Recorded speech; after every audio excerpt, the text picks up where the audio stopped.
The chair of the Guyana Elections Commission, retired Justice Claudette Singh, has been accused by opposition-nominated commissioners of usurping the commission's powers when she told President Fanali that the commission could be ready for elections on September 1. At a press conference this morning to voice their concerns over the election date, Commissioners Vincent Alexander, Desmond Trotman, and Charles Corbin said the announcement could be described as premature. Commissioner Alexander said on May 20th, the last meeting date of the commission, the possible date for election to be held was September 22nd. The CEO brought to GECOM a draft plan for elections on September 22nd. That was the earliest possible date. He contended was the earliest possible date. In that plan, to a large extent, he was observing the normal practices and statutory deadlines. There was some The plan that is now in circulation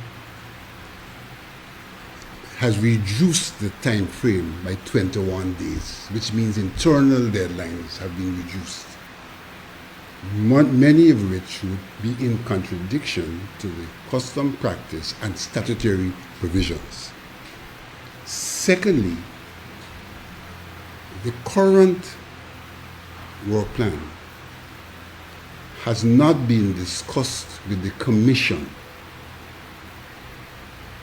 and the chairman is reported to have told the President that we can't deliver on September 1 in the circumstance where there was no discussion about delivering on September 1, whilst we were having ongoing discussions about delivering on September the 22nd.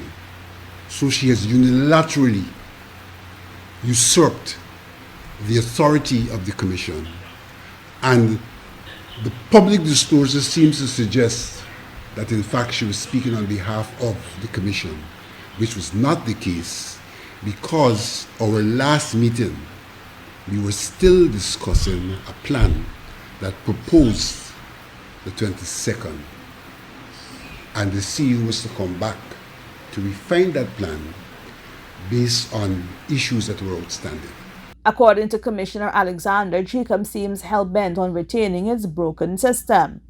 Alexander said that the chair's communication to the president appeared to sidestep the commission's collective decision-making process. All of the aforementioned add up to a GECOM which is not responsive to its constitutional mandate to conduct free and fair elections. GECOM's conduct has either turned a blind eye on glaring flaws or embraced practices, all of which are inimical to voters' enfranchisement. If these concerns, the presence of biased staff, non-adherence to legal provisions and the recommendations of the observers, the rectification of the list, and the engagement of the full Commission in the decision-making process, the elections will not meet the standards required of a free, fair, and transparent election, as is mandated by the Constitution. The election will simply be unacceptable, illegitimate, and an undemocratic process. The commissioners were also concerned about the consequences this revised work plan would have on small political parties and voters. Now, what is being proposed is that you have 4 days. So while someone coming up will have 4 days between the time when the list becomes available and nomination day. So while the elephants will be able to respond, meaning the big parties, because they're all there in the election machinery. So the PNC and the PPP and the big parties will be able to give them 4 days, 1 day they can be able to respond because they're in the business. But what about the other contestants? Are we open? And that is what we need to focus on to ensure that in terms of openness and compliance, that the playing field is level. And our contribution as commissioners to that is to look at that process and to make recommendations and highlight when these things are not complied with.